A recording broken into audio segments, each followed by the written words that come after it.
Welcome to the CBS Radio Mystery Theater Archives, the only YouTube channel which has the original classic episodes of the CBS Radio Mystery Theater in order with no ads. Thank you for listening, and now, enjoy the show.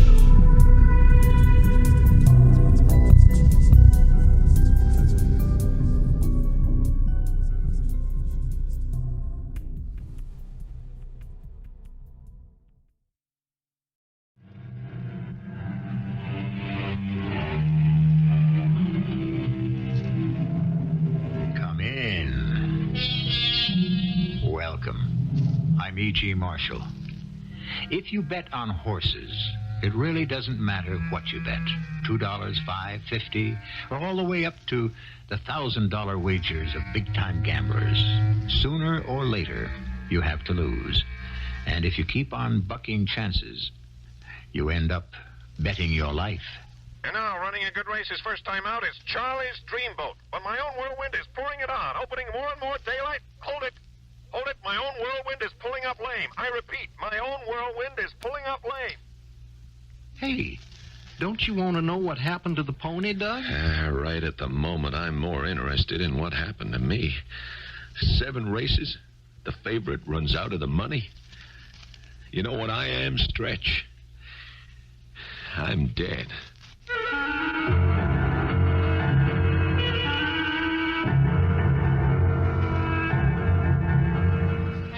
Our mystery drama, You Bet Your Life, was written especially for the Mystery Theater by Ian Martin and stars Paul Hecht and Morgan Fairchild. It is sponsored in part by Buick Motor Division and General Electric Citizen Band radios. I'll be back shortly with Act 1. There's an old racetrack joke. The reformer says, "All I know is horses don't bet on people." And the bettor replies, "They would if they knew how much fun it is." Not so funny. Today, we do bet on people. Basketball players, football players, baseball, tennis. It's big business. Computerized. The old-fashioned lure is still the horse race.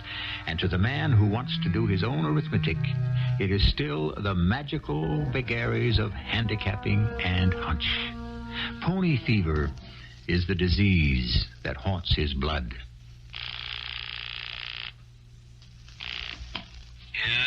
Yeah? Doug Hart, Louie. I want to get some bets down. So shoot. First race, no bets. Second, Mirabelle Pretty across the board, $20. Third, Dynamite all the way, $30. Fourth, the Filly, Evergreen Pleasure, 20 on the nose. Fourth and fifth, no bets. Sixth, me and my shadow to win, big 50. Got it, Doug. Hey, I thought you'd taken the play. Well, you know how it is, Louie. Circumstances alter cases. Your wife know you're back with a pony? No. Hey, what business is that of yours? Nothing. Just like me and her, we was like classmates. You know that? She never told me. You ever tell her Fat Louie Metzger was your bookie? No. Now, look, Louie, I don't want her to know. That's all right, Doug. I ain't all that interested in publicity, neither. I got your bets. Are you sure you want me to lay them? I gotta, Louie. I just gotta. I need to score. Well, that's just when you shouldn't bet. Look, if you won't take my bets, I'll have to go somewhere else. Forget it. You want to be a sucker, why should I pass you up? You're covered like you asked. I just hope you don't take a bath. I shouldn't gamble. Well, come right down to it, nobody should, I guess. Not me, anyways. I'm a born loser. Then I met Liz, and through her and a friend of her family's, this Mr. Fawcett, I got the job at the bank, and we got married. I don't know how a girl like Liz ever gave a guy like me a tumble. I guess she never would have if she'd known about me and the horses. Doug, that you? Yeah, Liz, honey, home from the wars. From the races is more like it. What do you mean, hon? Oh, come on, Doug. I know what time the bank closes as well as you do. We had a computer error. We were all stuck in the cage till they could balance the books. The bank, you mean? What else? Well, I was thinking about our books. Oh, look, Liz, I'm a little tired. Could we talk about this later? Doug, I think we ought to talk about it now. Isn't it about time we faced the problem? What problem? You're gambling. Oh, that. You mean a little flyer here and there on the track? I mean a day-to-day little flyer. Which daily double did you blow today? Liz, I had this one wired. Shamrock waltzed home in the third at 7-1, and Eelgrass was a shoo-in in the sixth. I should have cleared nearly $3,000. But you didn't. Could I know the jockey would have a heart attack? No. So, there's your answer. No, not my answer. My answer is you don't make the bet in the first place for just that reason. What reason? You don't know what's going to happen. That's why gambling doesn't make any sense. But that's why it does make sense, honey. Don't you see? If a person knew what was going to happen, there wouldn't be any point. Why? Why? Because it wouldn't be a gamble then. You don't expect to win. Sure I do. Then why wouldn't you want to know you were going to win before you bet? Come on. What bet would there be? The whole thing is you gotta take the risk.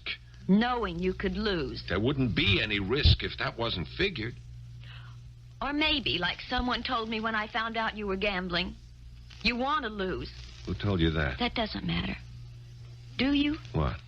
Want to lose. Are you kidding? Why would I want to lose? That's what I keep asking myself.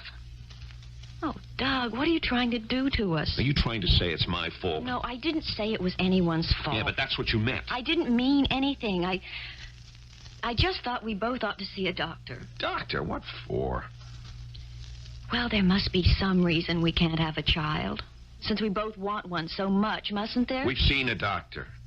Look, you're just trying to say it's my fault because I play a few dollars every week on the horses. A few dollars? Well, okay, maybe more than I ought. We're not starving. I win a few, I lose a few. You win a few, you lose a lot. Honey, can't you see what it's doing to us? You're pushing it right to the edge. The edge of what? Doug, I love you. And I want us to share everything. But this way, the way it is, it's just no good. I don't want to be the man of the house. What does that mean? Doug, face it, just once. We live on my salary. I got more take-home pay than you. If you took it home. Look, I am trying to build a future for us. Now, one of these days, I'll hit it big. I just had a run of bad luck. We don't need to hit it big. And we sure don't need the bad luck. Why don't you just quit? You wouldn't ask me to quit a loser. I would. If you mean the racetrack. I laid off the weekend bets and blew the dough on another long shot. I went to see a psychiatrist. She had a real screwy name, Dr. Erica Opscott. But she was all right. I don't think we have to waste the time, Mr. Hart. You mean you don't want to find out what's the matter with me? I don't know that anything is the matter with you, any more than most of us. You mean I'm not sick? Well, that depends on the definition. That's an answer? Let me clarify. Any compulsion is a sickness, insofar as it cannot be controlled. Some people drink to excess, others smoke. Some have personality disorders that intrude on normal living. But I'm not like that. Look, I just like to lay a little bet now and again. Now and again? Well, like if you don't keep it up, it breaks the rhythm. I mean, like you gotta play the odds. Every day? Yeah, well, that's how it goes. And you don't consider that a compulsion? No, I could quit any time I want. Well, why don't you? Because I don't want to. Is it more important to you than having a child? Of course not. Then why don't you? What? Quit. What has that got to do with having a kid? Well, I don't know. It just might have some bearing is all. But since it's no problem, why don't you quit and find out? So I did. I quit cold right in the middle of a system I was sure was ready to pay off. And if I ever had any idea of going back, that was washed out 2 months later when Liz told me... You've got to treat me very careful from now on. Well, don't I always? We won't go into that. Lately, yes. I haven't got any cause for complaint. Come on, Liz. I was just off for a while. I know, but now you're back on. I want you to stay that way. I want to keep you that way.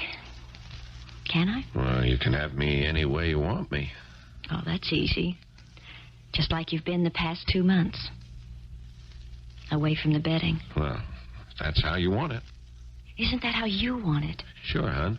Aren't you happy? Sure, of course, if it's all that important. You mean you miss it? Well, I got to level. There's some kicks around. Like, well, waiting every day, hoping for a big payoff. And that's what you don't have now. Well... Supposing I was to tell you that since you gave up your first love for me... Hey, wait a minute. No, let me finish. Since you gave up betting on the horses, you have made what I hope is a better parlay. Oh, well, I don't know the language. You may not be headed for a big winner, but there's one thing you sure are headed for. You're going to be a father. What? Liz, you mean I'm that... pregnant, Doug. Now, isn't that a better winner than you ever hoped for? Which, of course, it was. And I had the monkey off my back. I forgot the horses. I didn't have to make any bets until suddenly I... And in an area I couldn't have handicapped. My boss, Mr. Fawcett, called me in. Your meritorious service to the bank is fully recognized, and we have every wish to reward it. Oh, that's all right. I'm just doing what comes natural. Yes, of course. No doubt. Still, with the prevailing economic storm signals, we have no other option but to let you go. You mean I'm unemployed? That is a fair statement of your position. No pension? Unfortunately, you've not been with us long enough to qualify. Well, how about severance pay? Unfortunately, you've not been with us long enough to qualify. Yeah, forget it. So this is it, huh? Well, as you phrase it, this is the parting. You mean I'm fired? Well, I would prefer to say that you've been... Look, let's lay it on the line, Fawcett. Me first. I quit. And I meant it. Honest, I meant it as much as I have ever meant anything in my life. Who needed his lousy job? But then staring me in the face was a life without it. A life that included Liz and the baby that was coming and my need for some kind of income. And then I ran into Stretch Collins, an ex-jockey and old friend in the also-ran bar. Hey, so, how'd they been running? Not so good. Well, you're lucky, kid. Oh, me? Sure. You got a home and a good girl. Better than most. Not enough, Stretch. I'm out of a job. I got to score somewhere. Yeah. Well, if there's anyone knows it, I figured you, Stretch. I could bankroll us if you had the key. Oh, don't tempt me, Doug. I wouldn't want us both to be sorry. If I can't find a way to make ends meet, that's all I'm going to be. Hey, you're that desperate? I'm that desperate. I got no other way to make the bread for me and my wife and my kid. Okay. In my spot, I ain't all that so hungry. I'd just like to sit and see if it might prove out. How much capital you got to lay on the line? Well, our joint bank account, a little over 1,000. That all? Yeah, that's all. Forget it. Why? Well, you play chalk, you got to have unlimited resources behind you. Chalk? Yeah, I'd bet the favorites. Follow the line. Oh, you can't lose. Now, you don't win big, you just win steady. Enough on a stake of 1,000 to make around my salary at the bank? What'd they spring for there? Huh? Yeah, $175 a week. Peanuts. Any good week, you could triple that. All things being equal. All things being equal. I'm not trying to excuse myself, but if I'd known where I was going, I never would have called Louis to start laying bets again. Especially so near to Liz's time. But you see, by then I was so desperate I had no choice. I was ready to bet my life. Funny, the way it turned out, it was more like Liz's life I was betting.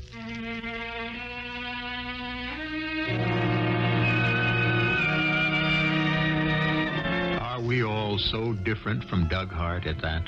Don't we all have our secret drives, ambitions, compulsions? Is the only difference that we don't succumb to them?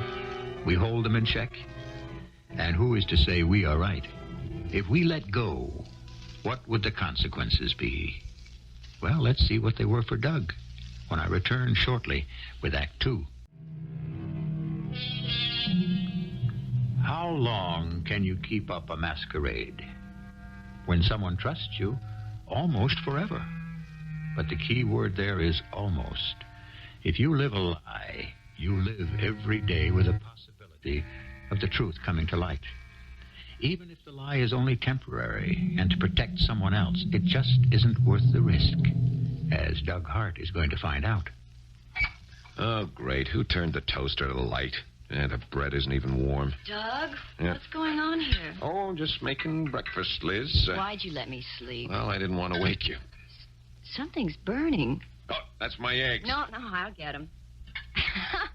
Doug, what are these, scrambled? Well, they started out to be fried, but I goofed, so I had to kind of muddle them around. Uh-huh. What is this that you're cooking them in? The bacon grease. That black stuff? Yeah, well, the bacon got kind of burned while I was getting the coffee. Yeah, kind of. So you muddled the eggs around. Yeah. You know what you're going to end up with? No, what? A dark brown, streaky omelet. Why didn't you wake me? Oh, in your condition, I didn't want my wife bending over a hot stove. In my condition, the only way I can bend over is backwards. Just the same, let me take over from here on in. Okay? Hey, you're going to have a baby. That's more important than my breakfast. The baby is a couple of weeks away. Your breakfast you have to eat today. It's not that important. You think I'd send my husband off to work without a good meal in his stomach? Look, hon, it's about work. Oh, something else burning. Oh, Murd, that's me again. That's a toast. Yeah, well, that's easy to fix. Yeah, if it was all that easy. Oh, what? Oh, no. So stop mumbling, sit down, and let me take care of you. Yeah, I'm the one who should be taking care of you. You've already done that, husband. You know what I mean. Don't worry, your turn will come. Once your daughter arrives, I'm going to sit back and let you take care. What do you mean, daughter? You mean son? Just leave this up to me, please. We are going to have a girl. I'll lay you odds it's a boy. Don't say that. You don't want a boy? That isn't the point. It was just what you said. Doug, no more gambling, you promise? No, look, I was just kidding. Liz. I know, but you still scare me. Don't give it a thought. My gambling days are over. I only ride sure things from here on in. You, me, and the kid. I know. I trust you. It's just that lately you seem so jumpy. There's nothing to worry about anymore. No, of course not. Nothing wrong at the bank? Better not be. Okay. Then let's get you off to work. I'm sorry if your breakfast is a little singed around the corners. No, that doesn't matter, so long as we aren't. Peace. So sit down. Let me feed you. I'm the one who should be feeding you. I don't like to see you on your feet so much. Don't worry. Look, the slightest twinge, and I'll call you at the bank. No, don't call me there. Why not? Well, you know what a creep old Foxy Fawcett is. He doesn't like his tellers getting personal calls. Well, surely he couldn't object to a little emergency like your wife having to be rushed to the hospital. You don't know him. You just said I did. Yeah, you know what I mean. Look, I'll leave you a number where you can reach me directly, okay? Okay. It's what I wish I was able to do all the time. Huh? What do you mean? Reach you. Somehow the last few weeks I don't know. I don't seem to be able to. We don't seem to connect.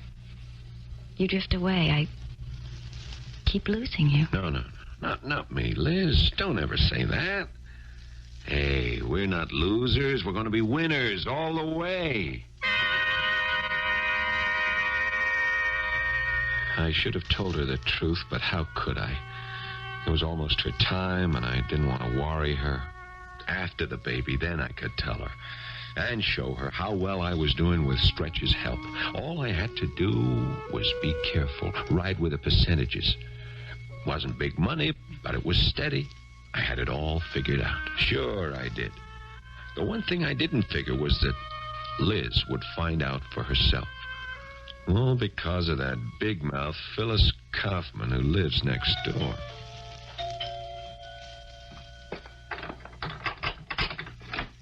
Hi, Phyllis. Hi, Liz. I brought back your meat grinder. Okay to come in and sneak a morning cup? Sure. I just cleaned up the dishes and I was going to heat up the pot for myself. Let's go in the kitchen. How you feeling, Liz? Just great. Couldn't be better. Here, why don't you sit down? I'll pour. Okay. You know, you're lucky. When I'm that way, I look as bad as I feel. Death warmed over. No cream, no sugar. I just take it black. Thanks. Tell me, what's your secret? Wouldn't you like to know? Now, that's between me and my doctor up to now. When do you do? End of the month. Look, this is enough about me. How's Hank? Hank? Oh. My husband's like Limburger cheese. You like it, you gotta learn to live with it. Oh, it took me a few years, but I make it now without tears. Your hubby home? Are you kidding? At 9:30 in the morning? He's long gone for the bank. Oh? What bank? Neighbor's savings, like always. Are you sure you don't want some cream or sugar? Just black. I'm dieting again. That's funny. Dieting? Nothing funny about that, ever. It's my life story. No, I meant about Doug. I thought he'd left Neighbors. Left it? Yeah. Well, I was in there yesterday. I asked for him, and they told me he'd left over a month ago to start a new business of his own.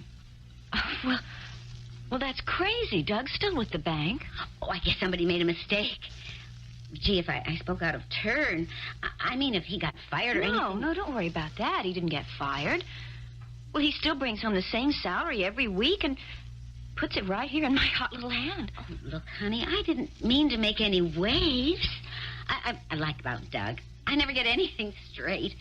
I was just feeling real good because I thought for once somebody in this development had gone to bigger and better things. Better things? Well, like if Doug had left the bank, you know, with you expecting and all, wouldn't that figure? I never thought for a minute they might have tied the can. Oh, I mean, well, like you say, he's still there and everything's hunky-dunky. So... Oh, murder. Why don't I just take my big mouth and shove some coffee in it instead of my foot?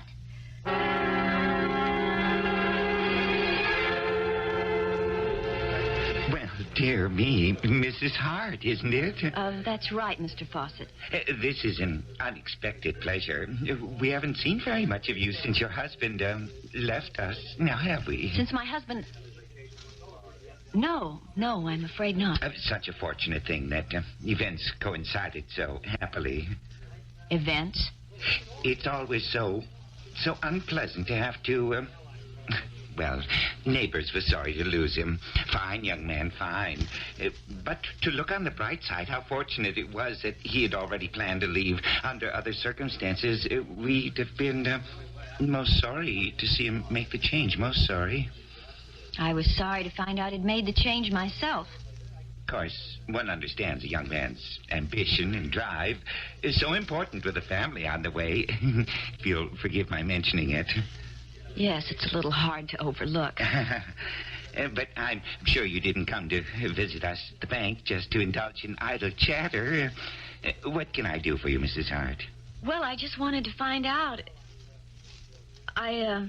I just wanted to check our bank balance. Oh, I can tell you that without checking because Mr. Hart closed out the account before he left. He drew out all the money? Yes. But it was a joint account, you know. Yes, I know. But I thought you knew about his leaving us and all about the new business venture. Well, by now, there's no use trying to pretend to you that I do. Do you have any idea what it is? Well, I'm afraid not. I tried to find out, but he didn't disclose his plans. I wish he had consulted me because, well, quite frankly, I felt that a capital venture at this juncture in his life was ill-advised. He didn't give you any idea? No, and I didn't like to press. I wish I could tell you more. Oh, I think you've told me plenty. Thank you, Mr. Fawcett. Always glad to be of service. And may I express the hope that whatever your husband is doing, that it's the right gamble for a prospective father? I've got the feeling that's just what it is. A gamble. Of course, I didn't know all this at the time. Luckily, because over at my friend Stretch Collins's apartment, listening to the track announcer calling the afternoon races at Bellport, I had enough bad news of my own to handle. Into the stretch. It's the favorite, My Own Whirlwind on the rail, pulling away from the field as his rider goes I to need the this whip. one to win. Oh, he'll show them heels, Doug. No one's going to run up his back now. I better not. It's been a bad day, Stretch. I've got to pull this one out of the hat, this last race. Wait a minute. Hold it. My Own Whirlwind is pulling up What is lame. that? I repeat, My Own Whirlwind is pulling up lame. Looks like a tendon. He's out of the race now as Mr. Mephistopheles, Stampede, and Charlie's Dreamboat go thundering by on the outside, neck and... Hey, don't you want to know what happened to the pony, Doug? Yeah, right at this moment, I'm more interested in what happened to me.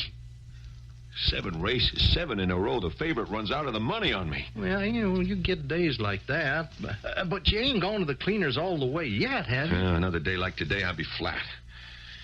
Tomorrow, they gotta run to form. They just gotta. Here, I better pay up. Well, I hate to take the dough, Doug, but when you know how it is. I already called in the bet to Louie. Yeah, I know how it is. No, I don't think you do. Now, look, we've been buddies since we went to school, right? Now, why don't you let me hand you a real hot tip? I could use one. Okay, here it is. Now, you take your bloody nose and you get out. I can't, Stretch. I need the money for my kid. Jeez, my kid. I better get on home. Can I use your pad tomorrow, same time? Well, if you got to be a hard nose. You dropped quite a bundle today. How do you explain that to the little woman? I don't. She doesn't know what I'm doing. You think you do? I'd better, before I run out of the money, too. Famous last words. She doesn't know what I'm doing. Because by now, of course, Liz did. As I found out as soon as I got home. Doug, please don't lie to me. I'm not lying. I know you've lost your job, and you took our money out of the bank, and a good guess is you're taking it over to Stretch Collins so he can bet it for you. Stretch isn't a bookie. Well, he has something to do with horses and the track. Honey, Louie is the bookie. Stretch is just a good friend. He's helping. To gamble? No. Then what? Look, it's a system. Have you any complaints? I've been bringing home the same salary I got from the bank every week for the last month. Ever since I left. Why didn't you tell me they'd let you go? Honey, I didn't want to upset you. Not now. And I had to do something. Look, trust me, please. It's working out. I'm making a living for us. Gambling? It's not gambling. Look, this is a system, I'm telling you. It's like investing in the market. You do it right, you can't lose. I don't care about that. I just want you to stop. I can't, Liz. You mean you won't? I mean I can't. That's what I'm afraid of, Doug. It's a sickness. Don't you see that? Please stop. I can't. Now, don't you see? I'm only doing it for you and the kid.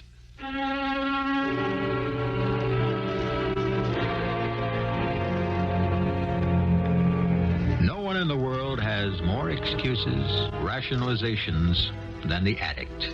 Whatever his addiction is, he's the last person to understand that he's hooked. It's all as insubstantial as a spider web.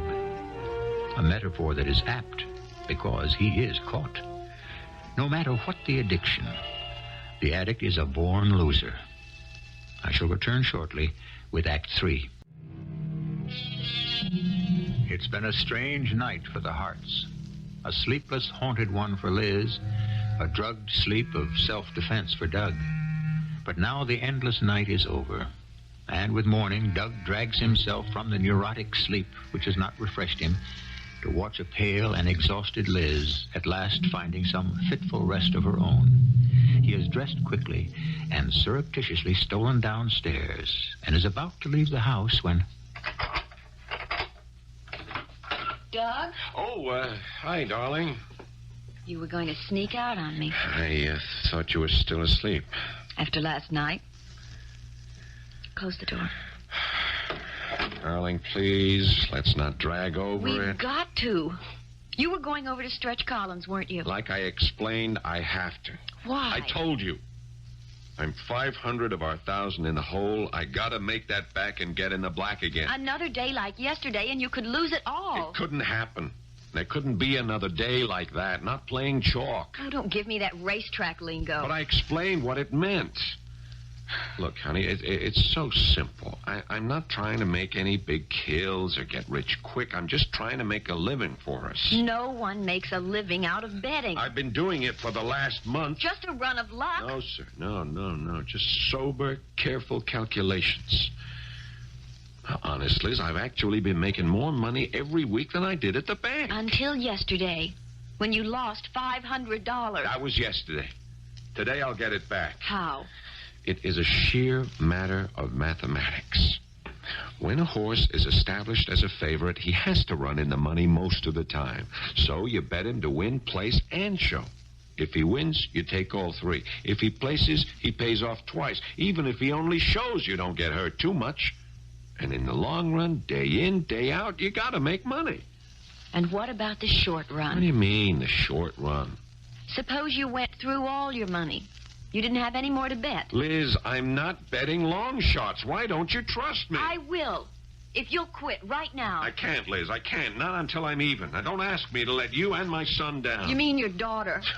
Okay. That's one bet I'll be happy to lose out on, but I got to make up on the others. No way I can stop you. It's for all of us to get back what I've lost. You know what I hope? What? I hope you do lose. Maybe it's the only way you'll ever get over being sick. Losing won't help any, Liz. But if I do, I won't be back. Okay, Doug. You can gamble, but I'm not going to. Not with all our lives. If you can't stop yourself, I will.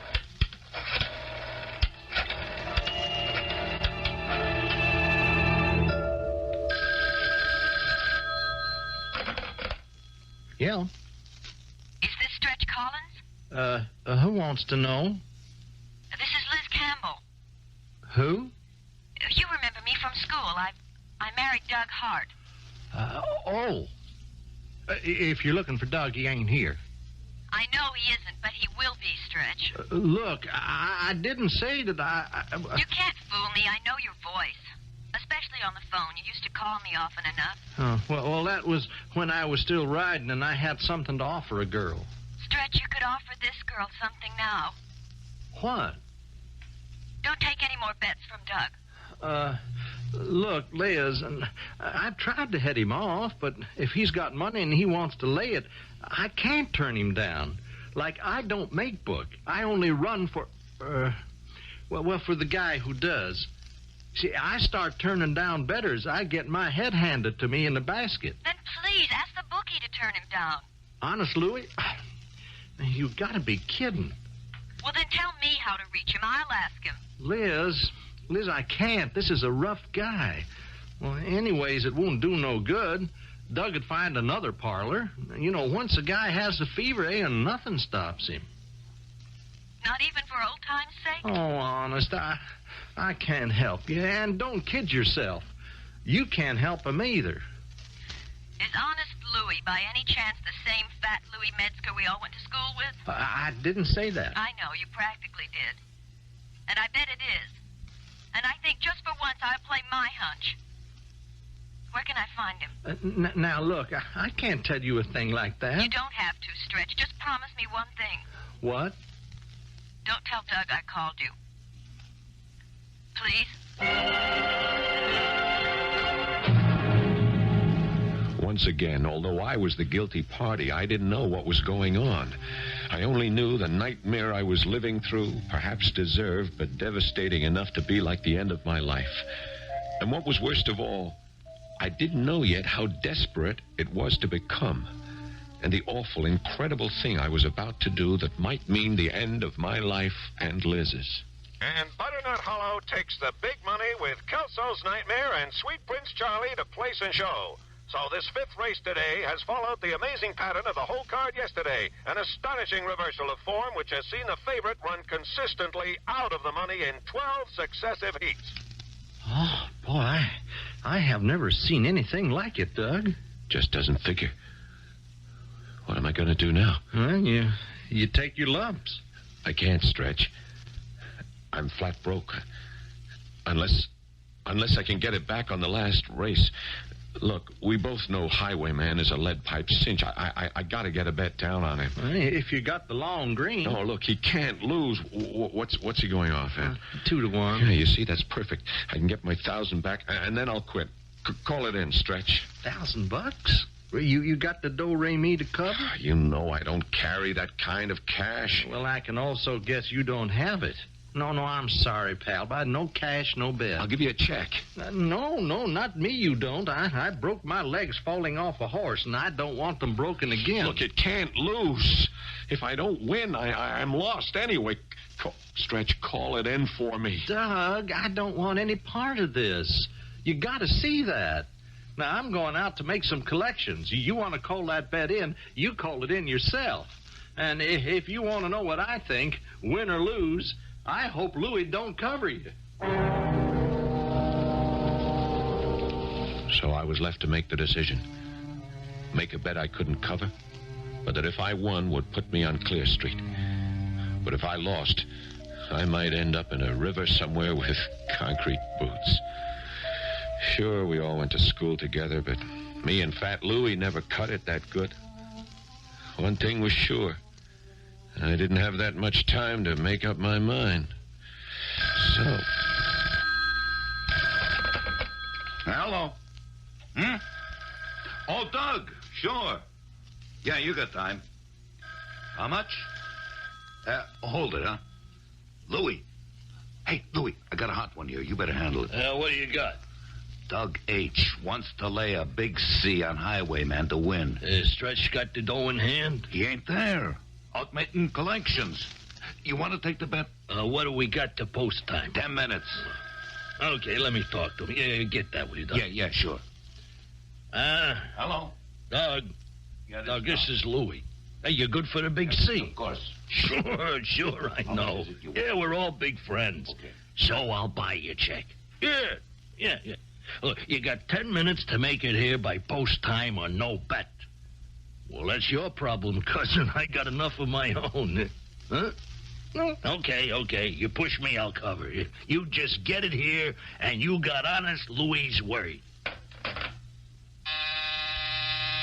Who's that? It could be Stretch. Or the cops. Take a gander through the peephole, huh? It's a dame. A dame? When I should let her in? Let me see. Why, that's... Liz Campbell, what are you doing here? I had a fine time tracking you down, Louis. Those 5 flights of stairs. Come in. Oh, Liz, you're still the pick of the crop. Long time, Liz. Hey, what do you want with me? Louis, I don't know how to say it, but like you can see, I'm having a baby. Oh, now wait a minute. We ain't dated since high school. No, don't get me wrong. All I meant was I'm married, Louis. Hey, that's nice. To Doug Hart. You remember him? Oh, wait, sure, Doug. Yeah, Doug Hart, sure. That's why, for old time's sake, I wanted to ask you not to let him... What? Not to let him what? Hey, Liz, what's the matter? You all right? Yes. No, it's the baby. What? I think it's coming. Baby, Doc. Oh, Doc, do something quick, Doc. Like what? I don't know. Get it in the couch so she can lie down and fix her up. Fix her up how? How should I know? You used to be a vet. She can't go having a baby in no bookie joints.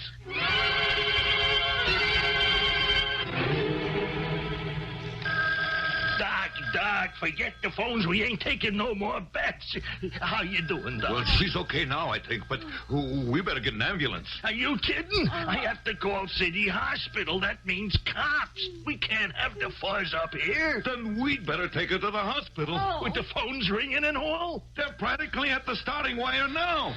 No. So she can't hold out until the race. It's just about post time. And they are bringing all the fillies to the Let him in. now. highwayman has refused... I made it by post time, didn't I? Hey, forget the Phillies, Doug. You got another race on your hands. I got my bet down on time, didn't I? Yeah, I covered your bet, and what is more important right now is to get your wife to the hospital to have her baby. What? Liz, where? Oh, no. Oh, no what? What? It's highwayman. I mean, she's just got to win. Well, you better know it. You mean you laid my bet? You called it in. Yeah, so I can't afford to lose. With your wife in that condition, you just ain't a whistling Dixie. The devil with a horse race. We got to get Liz to the hospital.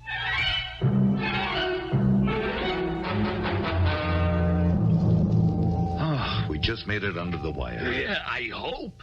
Hey, what happened to Highwayman?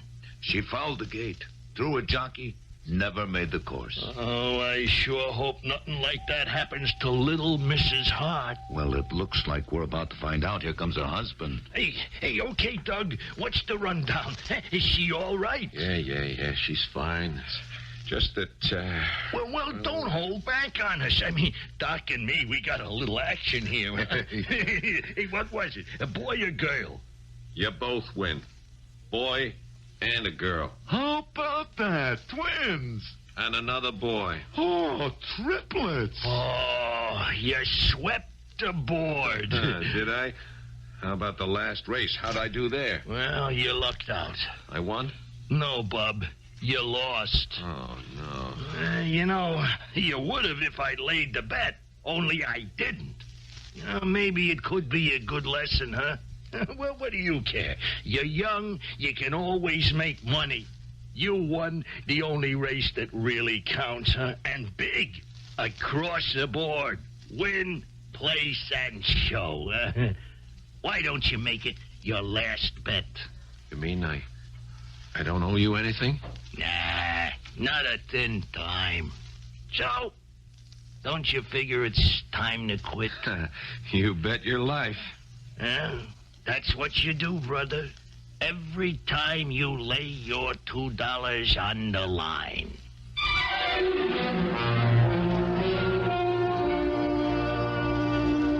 It's a harmless enough pastime, betting a little on the horses, in moderation. The only trouble is that harmless pastimes have a way of sneaking up on us, taking over our lives, controlling us instead of us controlling them. This time the victim was lucky. He didn't become a victim. I'll be back shortly. Heaven knows I don't mean to preach, and all of us should be allowed to follow what paths we want to. But when I open that creaking door, all of us must be aware that as I welcome you in, I must also leave it open to all the terror and misfortune that man is heir to. I hope you can avoid all that, as Doug did tonight. I welcome you as guests to enjoy your stay with me. I sincerely hope whatever of the black night sneaks in with your coming is only vicarious for both of us.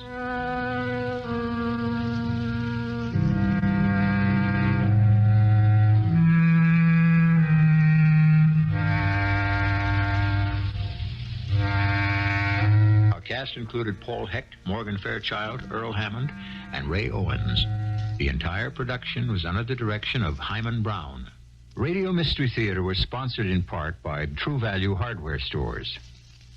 This is E.G. Marshall inviting you to return to our Mystery Theater for another adventure in the macabre. Until next time, pleasant dreams.